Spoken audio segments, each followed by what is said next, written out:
ये क्या हुआ? ये किस तरह का मामला है? हमारे गांव में 2 दिन से सूरज डूब नहीं रहा और दूसरी तरफ तुम्हारे गांव में 2 दिन से सूरज उग नहीं रहा।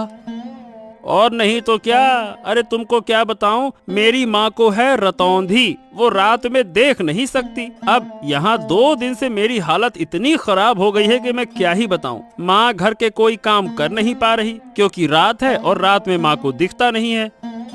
वही तो, लेकिन सवाल यह है कि ये हुआ कैसे, ये बताओ। मतलब ऐसा किसने किया? ऐसी घटना तो भैया मैंने पहले कभी ना देखी। कभी ऐसा होता हुआ सुना है क्या? बताओ। हमारे गांव में दिन और तुम्हारे गांव में रात हैं। वही तो, मुझे तो लगता है कि मैं तुम्हारे गांव आ जाऊं। 2 दिन से सूरज की किरण नहीं देख पाया। ऐसा लगता है कि अंधेरे का साम्राज्य आ गया है।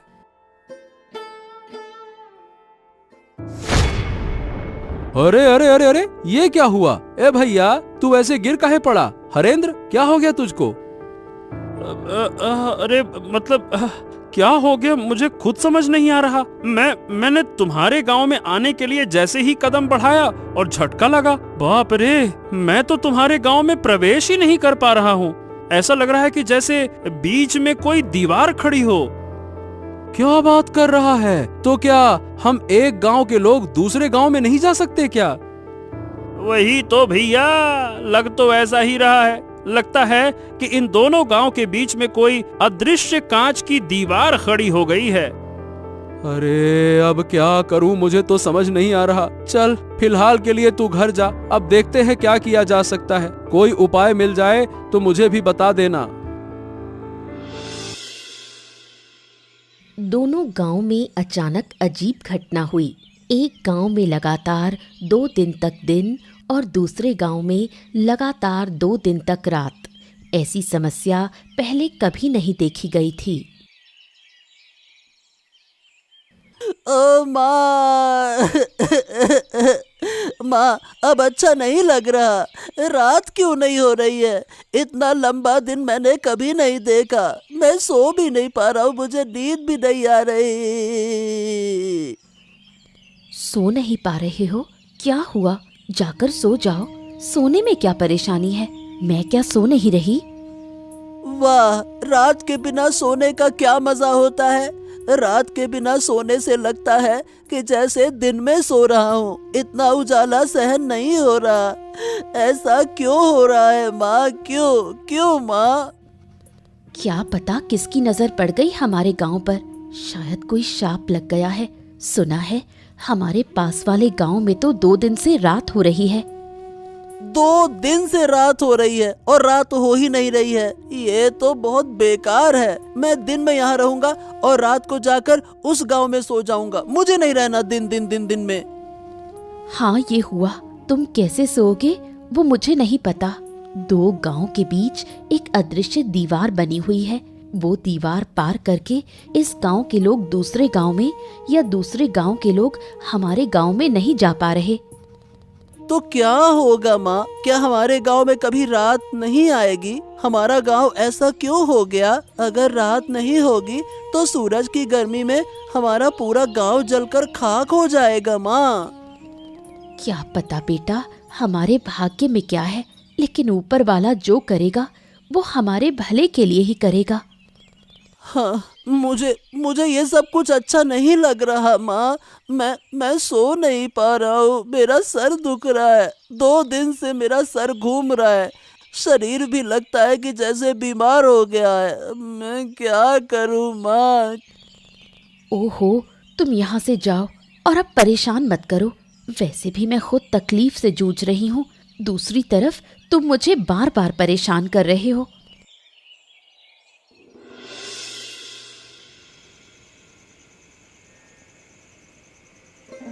रात के गांव में हरेंद्र की माँ शांता बूढ़ी रहती है, जिसे रात को दिखाई नहीं देता। इस वजह से अब जब गांव में रात हो गई है तो शांता बूढ़ी काफी मुश्किल में पड़ गई है। हरेंद्र, ओ हरेंद्र, कहाँ गए तुम? यहाँ आओ, मुझे बाहर ले जाओ। मुझे कुछ भी नजर नहीं आ रहा। अरे बस बस बस बस, आ गया माँ, आ गया। और कितना पुकारोगी? अरे तुम्हारी तकलीफों ने मुझे बेहाल कर दिया है। 2 दिन से तुम मुझे एक पल भी शांति से बैठने नहीं दे रही हो। हरेंद्र हरेंद्र हरेंद्र, कहाँ है, जल्दी आ जल्दी आ। अरे मुझे भी तो बैठने दो। क्या तुम मुझे बोझ समझने लगे हो क्योंकि मैं बूढ़ी हो गई हूँ? जब मैं स्वस्थ थी तब तुमने मुझे पाल पोस कर बड़ा किया, अब तुम मुझे बोझ समझने लगे। हो, यही तो तुम्हारा तरीका है। दिन रात बस एक ही बात बोलती रहती हो, बोझ हो गई हूँ, बोझ हो गई हूँ। अरे तुम देख नहीं सकती हो तो चुपचाप बैठो तो सही। तुमको बैठना है नहीं, इधर उधर भटकना है। हाँ, अब ये बताओ तुम्हें बाहर जाने की क्या जरूरत है? देखो तो सही, पूरा गांव किसी न किसी समस्या में घिरा हुआ है और तुमको बाहर जाना है। क्या तुम्हें अकेले को समस्या है, गांव के और लोग नहीं? तुम्हें क्यों इतनी तकलीफ हो रही है? ऐसा है अम्मा कि मेरी तरह किसी के पास ये रतौंधी वाली माँ नहीं है जिसे लेकर वो परेशान हो। नहीं तो कोई काम तुम्हारे लिए अब नहीं है। घर के सारे काम मुझे करने पड़ते हैं और तुम्हारी देखभाल भी तो मुझे ही करनी पड़ती है। बस बस, मेरी और देखभाल करने की जरूरत नहीं। जिस दिन मर जाऊंगी उस दिन तुम समझ पाओगे। तुम लोग बड़े होकर शायद बूढ़ी माँ को ऐसी हालत में छोड़ देते हो। ओहो, बस बस बस बस बस, अब ऐसी बातें मत करो। चलो बताओ कहाँ जाना चाहती हो, मैं तुम्हें लेकर चलता हूँ। फिर खाना भी बनाना है, तुम्हें खाना देना होगा, फिर बर्तन साफ करने हैं, तुम्हारा बिस्तर लगाना है, बहुत सारा काम है। चलो जल्दी बताओ कहाँ जाना है।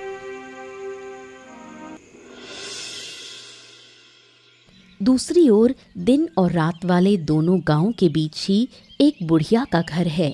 बुढ़िया और साधु के बीच काफी बातचीत है। क्या काम किया आपने? आपका तो जवाब ही नहीं। मुझे तो विश्वास ही नहीं था कि आप ऐसा बड़ा काम कर पाएंगे। मैंने पहले कहा था कि मेरी शक्ति पर संदेह मत करना। मेरी शक्ति के बारे में किसी को अंदाजा भी नहीं है। पहले जितना संदेह था अब वो भी खत्म। एक गांव में लगातार दिन और दूसरे गांव में लगातार रात कर देना बड़े बड़े साधु भी ऐसा नहीं कर पाते। तो बताइए, क्या आप खुश हैं? अगर खुश हैं तो अब मेरी फीस मुझे दे दीजिए। मैंने यूं ही रिस्क लेकर ये बड़ा काम नहीं किया। अरे, आपके पैसों को लेकर मैं भाग थोड़ी ना जाऊंगी। मुझे तो बहुत मजा आ रहा है। दोनों गांव के लोग कैसे बेहाल हो गए हैं। मैं आपको जरूर पैसे दूंगी, साथ में इनाम भी दूंगी। आपने मुझे खुश कर दिया।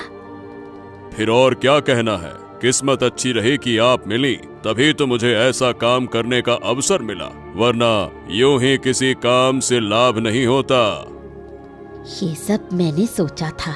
मैं चाहती थी इन दोनों गांव को सबक सिखाऊं। अब आपके जरिए मैंने अच्छे से सबक सिखा दिया। अब देखिए धीरे धीरे क्या होगा।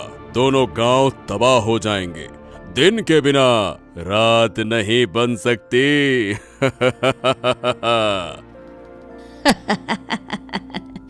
मैं भी यही चाहती थी। मैंने इस दिन का बहुत इंतजार किया है। अब मैं उन्हें हर तरह की तकलीफ दिखाकर सिखा दूंगी कि दुख और अपमान क्या होता है। अब वो मेरा कभी अपमान करने की हिम्मत नहीं करेंगे। मैं चाहती हूँ कि इन दोनों गांव के बीच सिर्फ मैं बची रहूं और कोई ना रहे। अरे अरे बेटा, अरे रुक जाओ बेटा, इस तरह से क्यों दौड़ते हो? क्या हो गया? अरे रुक जाओ, गिर जाओगे। बेटा रुको रुको। पिताजी पिताजी, पिताजी पिताजी, मुझे एक बड़ी बात पता चल गई है। मैंने दिन और रात की असली वजह जान ली है। पिताजी पिताजी पिताजी, अब आप कुछ उपाय निकालो, वरना दोनों गांव वाले मर सकते हैं। अरे बेटा शांत हो जा। हाँ, अब ये बता क्या हुआ, कैसे जाना तुमने, बता मुझे। पिताजी पिताजी, हमारे दोनों गांव के बीच में उस बुढ़िया का घर है ना, वही बुढ़िया जो गांव वालों से बात भी नहीं करती, ये सब कुछ वही करवा रही है। क्या? ये क्या कह रहे हो तुम? क्या सच में ऐसा है? पर ये बताओ तुम्हें कैसे पता चला कि वो करवा रही है? अब मैं सच कह रहा हूँ पिताजी। मैं थोड़ा क्या है कि बाहर गया था तो बुढ़िया के घर से ना हंसी ठहाके की आवाजें आ रही थी। मैं चुपके से गया, मैंने सब कुछ सुना और देखा कि बुढ़िया ना एक साधु के साथ में योजना बना रही थी। पिताजी, जो करना है अब जल्दी कीजिए। मुझे लगता है कि वो साधु ना बड़ा शक्तिशाली है। ओ, अब जब सब कुछ खुल ही गया है तो उस बुढ़िया को छोड़ना नहीं चाहिए। वो जिद करके हमारे विनाश की कोशिश कर रही है ना। वही तो, पर ये समझ में नहीं आ रहा पिताजी कि वो ऐसा कर क्यों रही है। मतलब वो हमसे गुस्सा है क्या? और गांव वाले उससे बात क्यों नहीं करते? हाँ, ये सब बातें जानने के लिए अभी तुम बहुत छोटे हो बेटा। चलो मैं जाता हूँ, हरेंद्र से बात करूंगा, फिर हम दोनों मिलकर बुढ़िया के घर जाएंगे और समझाएंगे। नहीं तो इसके अलावा तो कोई और उपाय नहीं दिखता। वही तो पिताजी, जल्दी कीजिए। मुझे उस साधु पर भरोसा नहीं है। बहुत ही बेकार हंसी हंसता है वो पैसे लेकर चला गया और यकीन है कि वो वापस आएगा।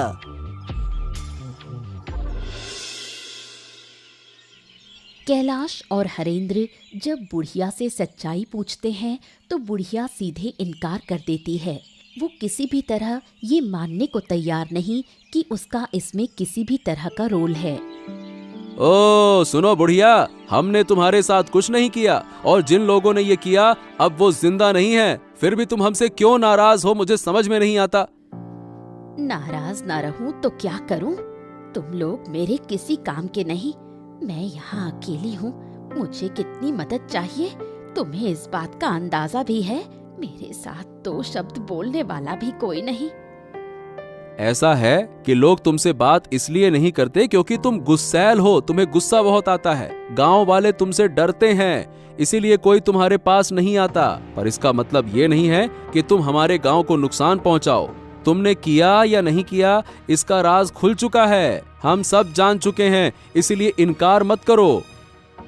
तुम लोग मेरा बार बार अपमान करते हो, मुझे बदनाम करते हो। इसका अंजाम अच्छा नहीं होगा। मैंने एक बार सब बर्दाश्त कर लिया। अगर ये सब मेरे साथ दोबारा हुआ तो ऐसा मत सोचना कि मैं तुम लोगों पर रहम कर लूंगी। अरे बुढ़िया, तुम बेकार में गुस्सा कर रही हो। हम तर्क करने नहीं आए हैं, हम शांति पूर्वक प्रेम पूर्वक बातें करने आए हैं। देखो, एक बार गांव की हालत तो देखो। एक गांव में सूरज उग नहीं रहा और दूसरे गांव में सूरज डूब नहीं रहा। ऐसे हालात पहले कभी किसी ने देखे हैं क्या? बताओ। अचरज की बात क्या है? तुम बार बार वही बातें क्यों कर रहे हो? क्या हुआ नहीं हुआ मैं वो देख ही रही हूँ। मैं इससे जुड़ी हुई हूँ। तुम लोग यहाँ से चले जाओ, मुझे अकेला छोड़ दो।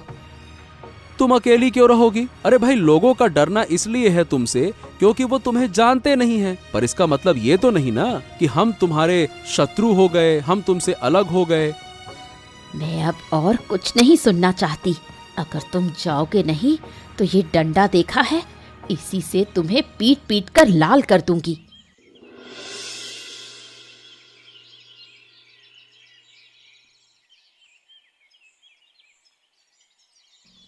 क्या तुम सच में उस बूढ़ी के पास गए थे? रिशान ने मुझे बताया। कुछ फायदा हुआ क्या? हाँ, जितना समझ में आया उससे ये पता चला कि आराध्या, वो जो बुढ़िया है ना, वो दोनों गांव पर बहुत गुस्सा है। इसीलिए बूढ़ी ने किसी साधु की मदद से हमारे इन दोनों गांव के साथ में ऐसा किया। तो क्या इन दोनों गांव को फिर पहले जैसा करना संभव नहीं? ऐसा लगता तो नहीं है। मैंने और हरेंद्र ने मिलकर बूढ़ी को वैसे तो बहुत समझाने की कोशिश की, पर सही बताऊं बूढ़ी सुनना ही नहीं चाहती है। वो किसी भी तरह से हमारी बात समझना ही नहीं चाहती है। सच में मुझे तो डर लग रहा है। अगर ऐसे ही चलता रहा तो गांव में कोई नहीं बचेगा। धीरे धीरे सब कुछ नष्ट हो जाएगा। तुम सब लोग चिंता मत करो, देखना मैं सब ठीक कर दूंगा। वाह वाह वाह वाह वाह, सुन रही हो इसकी बातें? हम यहाँ इसके पिताजी कुछ कर नहीं पा रहे, उन्होंने हमें लाठी से खदेड़ दिया, अब ये जाकर ठीक करेंगे। क्यों महाशय? तुमने भी ना इस लड़के की बात मान ली है। इसे इन चीजों की क्या समझ? उसने जो कहा वही बहुत है। अरे माँ, मैं यूं ही नहीं कह रहा, मैं सच कह रहा हूँ। मैं सब कुछ ठीक कर दूंगा, तुम लोग देख लेना। उस साधु को मैं जानता हूँ, अगर मैं उसे एक बार पकड़ लूंगा तो उसे नष्ट कर दूंगा। बहुत मारूंगा मैं उसे गुच्छे बना के। अच्छा अच्छा अच्छा अच्छा, समझ गया। लेकिन हाँ, फिर कोई शरारत करने से पहले जरा सोच समझ कर। वैसे भी हमारी मुश्किलों का अंत नहीं है। अब आगे क्या होगा समझ नहीं आता। कहीं तुम्हारी हरकतों से वो बुढ़िया और गुस्सा ना हो जाए। नहीं पिताजी, मैं शरारत परारत नहीं करता। अब मैं बड़ा हो गया हूँ। पर हाँ, आप चिंता मत कीजिए, अब आगे जो होगा अच्छा ही होगा, देख लेना। अब बहुत बातें हो गई, तुम दोनों जाओ और हाथ मुंह धोकर आओ, मैं खाना देती हूँ।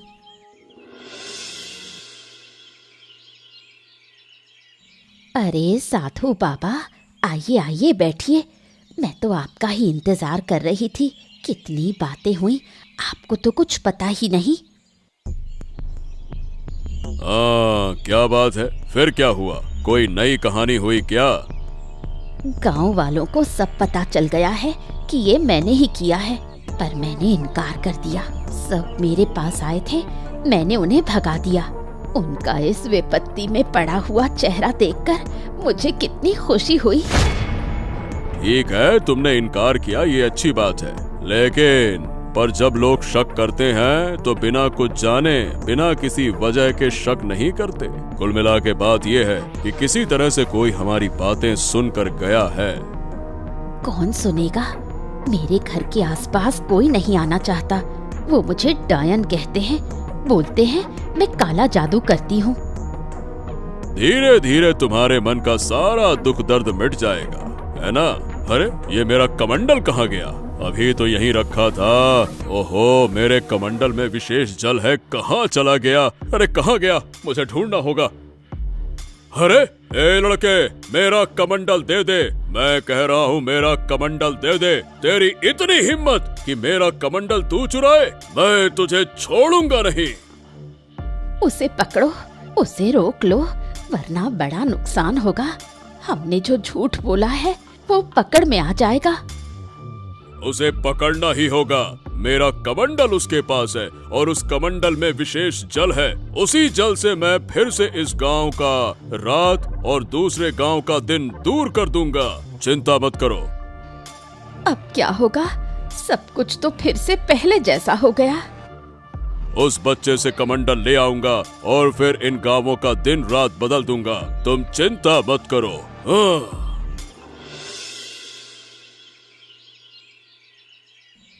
ए लड़के, तेरी इतनी हिम्मत कि तूने मेरा कमंडल छुआ, मैं तुझे श्राप दे सकता हूँ। क्या तू जानता है?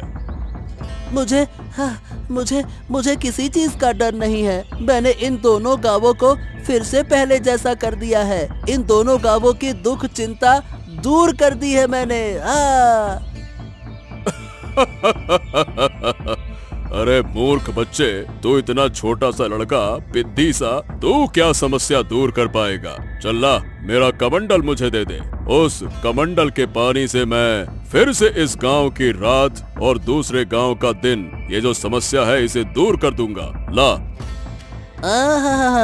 मैं कभी ऐसा होने नहीं दूंगा। मैं इस कमंडल का पानी फेंक दूंगा, फिर देखता हूँ कि तुम दोबारा से एक गांव में रात और दूसरे गांव में दिन कैसे कर पाते हो। ए लड़के, मुझसे चालाकी मत कर, वरना इसका बहुत बुरा परिणाम भुगतना होगा। बच्चे, बिल्कुल बच्चे जैसे रह, ज्यादा बड़ेपन का ढोंग मत कर, समझा? फिर आप लोग इन दोनों गांवों को इतना नुकसान क्यों पहुंचा रहे हो? आप एक साधु बाबा हो, आप एक साधु महाराज हो, आपको तो गांव वालों की मदद करनी चाहिए ना? बेशक मैं मदद कर रहा हूँ। मैं बूढ़ी की मदद कर रहा हूँ, उसके दुख तकलीफ दूर कर रहा हूँ। ये तुम्हारी समस्या नहीं है और तुम्हारी समझ के बाहर की चीज है। चलो अब लाओ, मेरा कमंडल मुझे वापस करो। नहीं नहीं नहीं नहीं नहीं, मैं नहीं देने वाला। मैंने कह दिया ना, नहीं दूंगा, नहीं दूंगा तो नहीं दूंगा। किसी भी सूरत में तुम्हें ये कमंडल नहीं मिलेगा। ओह, ठीक है, तो अब तू दंड भुगतने के लिए तैयार हो जा, शरारती बच्चे।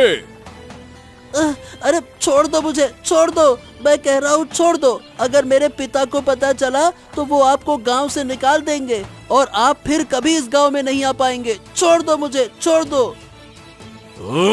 जब पहले मैं तुझे बोल रहा था तो तू तो नौटंकी कर रहा था, अब तू बच कर दिखा। जब अच्छे से बोला था तब तो माना नहीं, तुझे मैं जरूर खत्म कर दूंगा। मेरे साथ शरारत करने आया था ना तू? चल।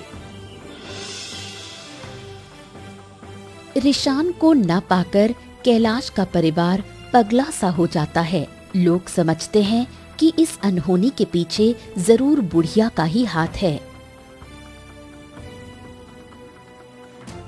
बूढ़ी माँ, बूढ़ी माँ, बूढ़ी माँ, हमें बचाओ, हमारी मदद करो बूढ़ी माँ, हम तुमसे हाथ जोड़कर विनती कर रहे हैं बूढ़ी माँ। क्या हुआ? फिर कोई अनहोनी हो गई? मैं किसी की मदद नहीं कर सकती, मैं मदद करने वाली नहीं हूँ। तुम लोग तो मुझे डायन कहते हो, बोलते हो मैं काला जादू करती हूँ। मैं काला जादू करती हूँ, मैं किसी की मदद क्यों करूँ? हमारी मदद करो, दया करो बूढ़ी माँ, दया करो। हमें अपना बेटा नहीं मिल रहा, कहाँ गया हम कुछ नहीं जानते। आप खोज कर बताइए, मुझे पता है कि आप जानती हैं। अब बहुत दुख हुआ ना, पर उस दिन जब मैंने गांव वालों के पास जाकर अपने बच्चे के लिए मदद मांगी थी तो तुम लोग कहाँ थे? तब तुमने मेरी मदद नहीं की। क्यों? मैं गरीब हूँ इसलिए? क्या आप ऐसा क्यों कह रही हैं? मैं सही कह रही हूँ, मेरा बच्चा बीमार था, मैंने सबके पास मदद मांगी, किसी ने मेरी मदद नहीं की, सबने मुझे अपमान करके भगा दिया। आखिर मेरा बच्चा मर गया, क्या मैंने कम दुख पाया? अब वो तो हमें कुछ भी नहीं पता था। आप हमें इतनी बेकार नजरों से क्यों देखती हैं? कृपया करके बताइए ना, मेरा बेटा कहाँ है? मैं अपने बच्चे के बिना नहीं जी पाऊंगा, नहीं जी पाऊंगा। जीऊंगी, जरूर जीऊंगी, तुम लोग सब जियोगे, पर अंदर तक तीव्र पीड़ा के साथ जियोगे, जैसे कि मैं इतने समय से जी रही हूँ, अपने बच्चे की यादों को थामे हुए। अरे कैसी इंसान है आप! एक छोटा बच्चा मेरा नहीं मिल रहा, कोई अनहोनी हो गई तो क्या आप थोड़ी सहानुभूति नहीं दिखा सकती? हर समय दुश्मनी दुश्मनी दुश्मनी, क्यों क्यों? उन बातों की मुझे परवाह नहीं, जो तुम्हारे भाग्य में लिखा है वही होगा। मैं किसी की मदद नहीं कर सकती, बिल्कुल नहीं कर सकती। तुम लोग यहाँ से चले जाओ।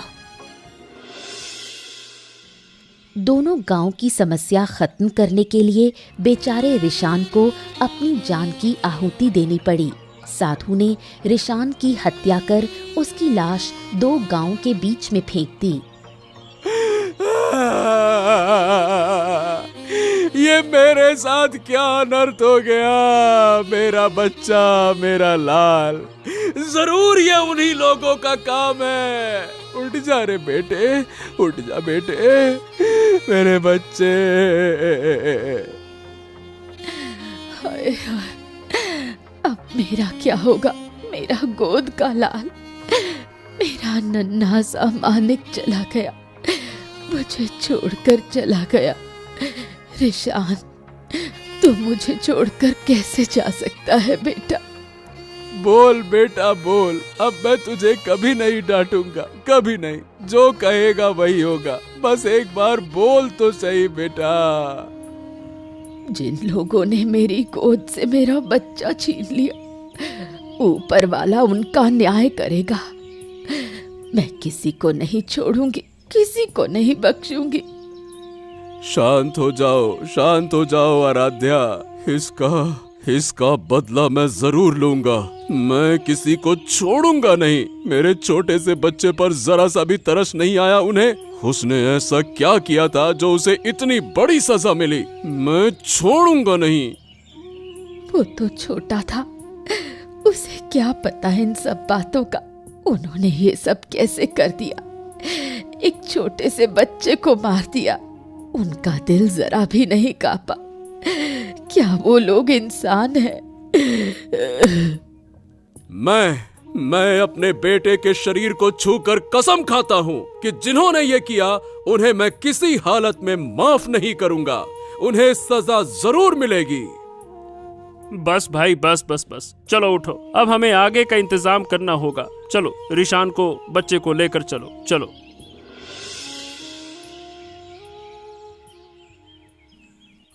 क्या बूढ़ी, अब तो तुम खुश हो ना? तुम्हारी मनोकामना धीरे धीरे पूरी कर रहा हूँ। अब तुम मेरी तरफ भी थोड़ा ध्यान दो। अरे आप चिंता मत कीजिए, आपके सारे पैसे मैं दे दूंगी, कोई दिक्कत नहीं होगी। आप बस इसी तरह मेरा काम करते रहिए। मैं इतनी खुश पहले कभी नहीं हुई। अगर तुम चाहो तो मैं तुम्हें और भी खुश कर सकता हूँ। जरूर चाहती हूँ। मैं चाहती हूँ कि इन दोनों गांव का एक भी बच्चा जिंदा ना बचे, सबकी गोद खाली हो जाए। आज जो लोग रो रहे थे उन्हें देखकर मुझे कैसी पिशाची सी खुशी मिल रही थी, क्या बताऊं। बहुत बढ़िया, बहुत बढ़िया। तो तुम पैसों का इंतजाम करो, मैं एक एक करके इन दोनों गांव के सारे बच्चों को मार दूंगा।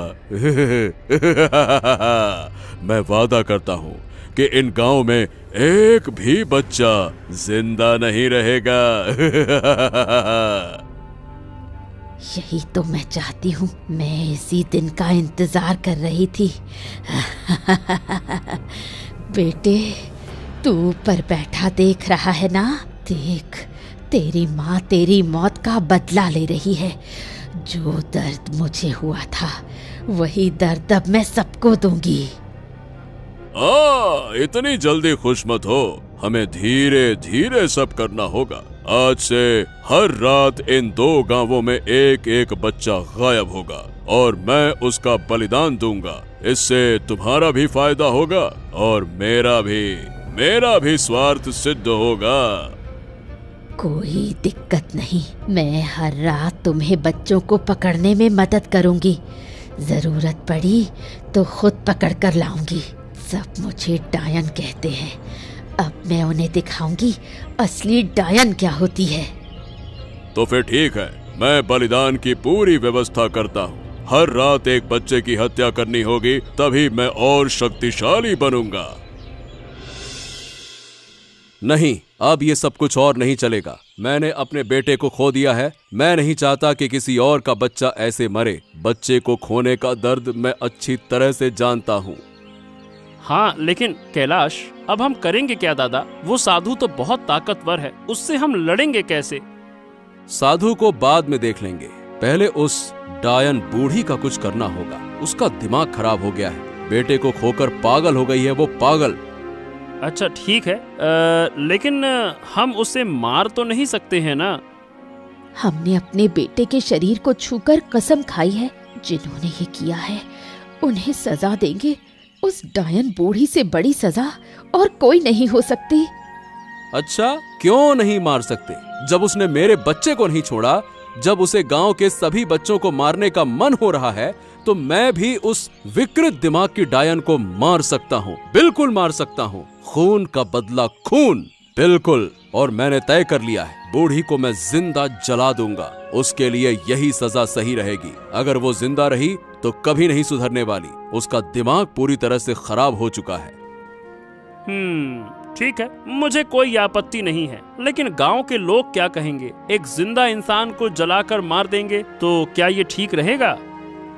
वो इंसान नहीं है भाई, वो इंसान हो ही नहीं सकती। वो एक डायन है, डायन। और डायन को जलाने का आदेश खुद भगवान ने दिया है। अगर तुम मेरे साथ रहना चाहते हो तो रहो, नहीं तो मैं अकेले ये काम करूंगा और आज ही मैं उसके घर में आग लगा दूंगा। नहीं नहीं नहीं नहीं, ऐसी बातें क्यों कर रहे हो? मैं तुम्हारे साथ रहूंगा। ये बूढ़ी हमारे गांव के लिए भी बड़ी मुसीबत बन गई है। अब बस बहुत हो गया, चलो जो फैसला लिया है वही करेंगे, चलो। बूढ़ी के घर में आग लगाने से वो जलकर मर गई। उसके मरने के बाद सब लोगों ने मिलकर साधु को सजा देने का निश्चय किया। साधु, ओ साधु, अरे कहाँ है रे तू? आज तेरे पापों का अंत होगा, निकल बाहर। क्या हो गया? सब लोग मेरे आश्रम में क्यों जुटे हो? क्या तुम्हें मेरी शक्ति का अंदाजा नहीं है क्या? अहंकार पतन की जड़ है, ये बात जानते हैं ना आप?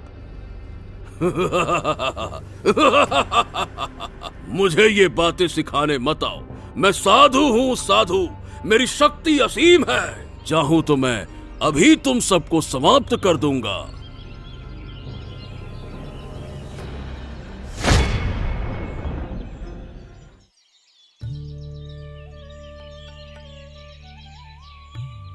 हाँ, आखिरकार हमारे गांव से बुरी नजर हट गई। अब हमारे गांव पर फिर कोई विपत्ति नहीं आएगी। अगर फिर कभी कुछ हुआ तो हम सब मिलकर उसका सामना करेंगे।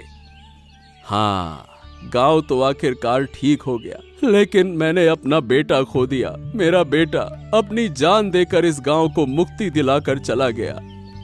चिंता मत करो कैलाश, जब तक इस गांव के लोग जिएंगे तुम्हारे बेटे को सब याद रखेंगे, सब तुम्हारे बेटे का सम्मान करेंगे।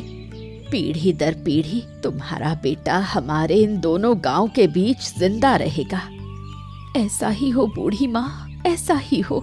लेकिन अब से हमें ये भी ध्यान रखना होगा कि बूढ़ी के बेटे जैसा कोई और बच्चा किसी बीमारी में आकर मदद ना पाकर मर ना जाए, वरना हर घर में ऐसी डायनें पैदा हो जाएंगी। बिल्कुल सही कह रही हो आराध्या, हम सब एक दूसरे का ध्यान रखेंगे। ये दोनों गांव अब से अलग नहीं रहेंगे, बल्कि हमेशा एक दूसरे की मदद करेंगे। ऐसा ही हो, और मैं अनुरोध करूंगी कि मेरे बेटे के लिए सब लोग प्रार्थना करें, सब मेरे बेटे को याद रखें, सुख शांति से रहें। ऐसे ही मजेदार किस्से देखने के लिए हमारे चैनल को सब्सक्राइब करना ना भूलें।